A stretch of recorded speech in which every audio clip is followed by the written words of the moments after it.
Let's geek out together with Alex and Steph.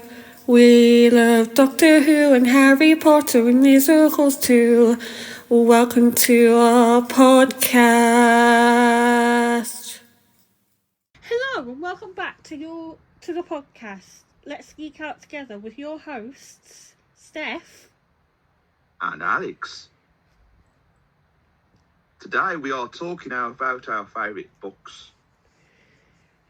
Yeah, so we are both book nerds, as we like to call it, and we read a lot of books. I mean, to be honest, I've not read in quite a long time, so I've only recently read this book. But I'll let Alex go first because he's been excited about this book. Yes, because when I was young, it's probably the first book I read when I was young, and it was Matilda by Roald Dahl, and she was like she had horrible parents, and then she was born with these horrible parents, and his brother was real picked on her, and Matilda was like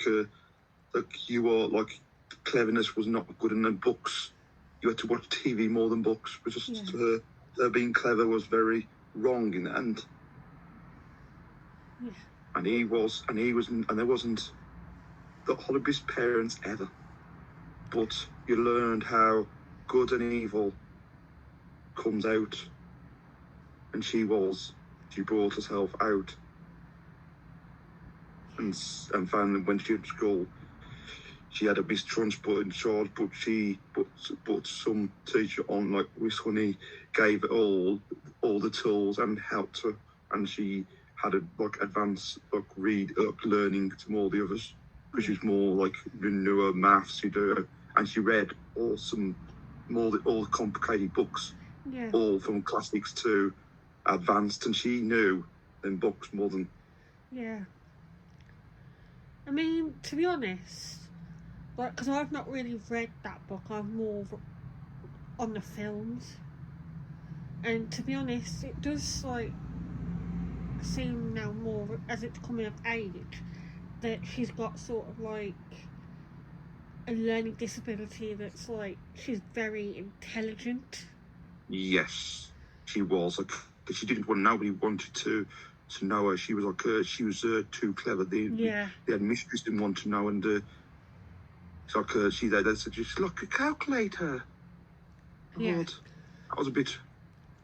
So for your one, do you prefer the book or the movie? I'd say the book, because the book had more of the detail. I read this book, and when I saw the 1996 version, it was good, but they took a lot. There's a lot more was in the book to the film. Yeah, it was good. It was close, but not. And then so prefer Matilda the book to Matilda the musical? So I'm bringing the musicals into it. The musical, I would say that's a lot different. Yeah. To the book, and I think the book is probably still. They still kept bits, but I still think they're still how they're doing it. Yeah, and it tops it for you, I think, does it? Yeah, but I'd say probably the only one, probably the closest to the book is probably the what's it called, the 1996 version. Yeah. Because it's what he was, and she had, I think, for that, and it was.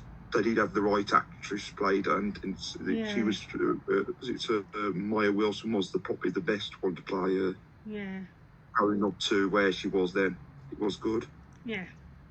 So I mean, yeah, that sounds good. So that's brilliant, Elle. So my turn. So last year, I've had this book series ever since it started going viral. It's called The Court of Thorns and Roses, and it's basically about wolves called fairies, but not spelt the traditional way. And it's basically just about this made-up world where people they're all in their own little area. So yeah, so they've all got like different areas, and they all don't like each other. But I will read you the extract because I didn't plan this very well. Feyre is a huntress. She thinks nothing of slaughtering a wolf to capture its prey, but it's like all mortals. She fears what lingers mercilessly beyond the forest, and she will learn that taking the life of a magical creature comes at a high price. Imprisoned in an enchanted court in her enemy's kingdom, Feyre is free to roam but is forbidden to escape. Her captor's body bears scars of fighting and his face is always masked. But his piercing stare draws her ever closer as Feyre's feelings for Tamlin begin to burn through every warning she's been told about his crime, and an ancient wicked shadows grow. Feyre must find a way to break the spell or lose her heart forever. Yeah, so it's basically like fantasy, but as the books go on, because there's 6 books, 6 books, it gets more adult, so not safe for work, and it's very sexual, so it's that type of book. But I really did love it, and I finished the last one in January. But I think this is the best book series that I've ever finished, and I'm on to the second series called Throne of Glass, and I'm reading The Assassin's Blade at the moment, and that is also an awesome series. Yeah, but I did want to throw a little bit of a wrench into it. What you didn't know is I am actually an author myself. So I'm sorry about this, Alex, but we're going to divert it. It's all right. Yeah, so I'm an author myself. So I've written 3 books, and I'm on the 4th one at the moment. And my sort of writing style is, I do like fantasy, I do like detectives. I've written mostly about myself,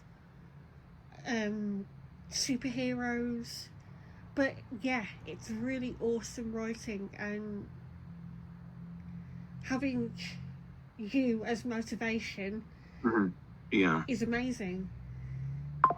So, and it's nice that I can have you as my sort of like, what's the word? Sort of inspiration. Yeah, and I can bounce ideas off.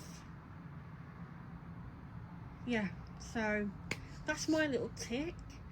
Yeah, so I've written books, and I'm on my 4th one, and I will put in the description my other books if you want to go and have a little bit of a read or buy them. You don't have to, but it'll be muchly appreciated. Yeah, so yeah, we both love books, and it's such a nice thing for both of our mental health, I'd say, because it is literally like a door, and you step through that door and you're in a different, in your head anyway, you're in a different universe, and it's just that sort of like, once you like a book, you're hooked. Am I right? It's like, yes, if you like certain authors or different stories, sometimes you might like this author. Is there any other books that you've like red or not red, or like half red, and At the moment I've read, I'm at the moment reading The Ice Warrior, yeah, The Ice Monster, and that's by Dave Williams, by an author by Dave Williams. Like he was inspired by Roald Dahl. He's like to buy Roald Dahl now, thought, and he's at the moment the Ice Monsters. It's like monsters in the museum, but it's something's come back. It's gone to life, has it turned to life, or yeah, but it's he has got some humour in his books. yeah, And I've read the Dentist, the Demon Dentist, the demon, and she is a very demon dentist in the one. yeah. There's some good ones around. I know, I like. and it's like, for me, I have read Harry Potter, and I got to about Order of the Phoenix, and I just stopped reading it because I mean, I do love Harry Potter, and we both love Harry Potter. It's just like, I think I haven't read him for many years. I read him years ago, all through. I haven't read him for a long. I sort of have the new covers, so like the newer age paperback, and you have the hardback. The original. The original paperbacks and hardbacks. Yeah. When they came out in the 90s. But that differs from me to Al because yeah, that differs. I mean, I do like hardback, but it depends on the size. Yes. So if it's like something about that like huge, so like 700 pages, which I have got a couple books that I'm looking at the moment that have got a lot of pages, which is the next series over from Throne of Glass. Yeah. And yeah, so I probably could manage about 400 or 500 pages at the most. So yeah, that's brilliant for me. Anything else on books, Al, that you would like to talk about? Of ones like I like Jacqueline Wilson's work. How she builds like Tracy Beaker into from the children's homes, that and how she imagines people from real life situations. Yeah. And it's how she's a minority, and then eventually she goes to get a new. Mum takes her to left her and to go to children's home, and then she's got a new mum. Adopted mom. It does, and she is a very naughty and start to understand Tracy, but she did eventually did her own book. She wrote her own book about herself and a time in the dumping ground. Yeah. And she did that. How do you feel that Jacqueline Wilson's actually going to write a proper adult novel now from a sequel to one of the other ones? It's a good idea to change often than doing some the same sometimes. Sometimes it's nice to have a change. Yeah. I'd give her a chance on her work on the adult book. It's a different genre, and you've got to think what difference to write about it. Yeah. It is a very harder audience, different audience. Okay, so I think that is about it. So we will see you very soon. Bye. Bye. Let's geek out together next time.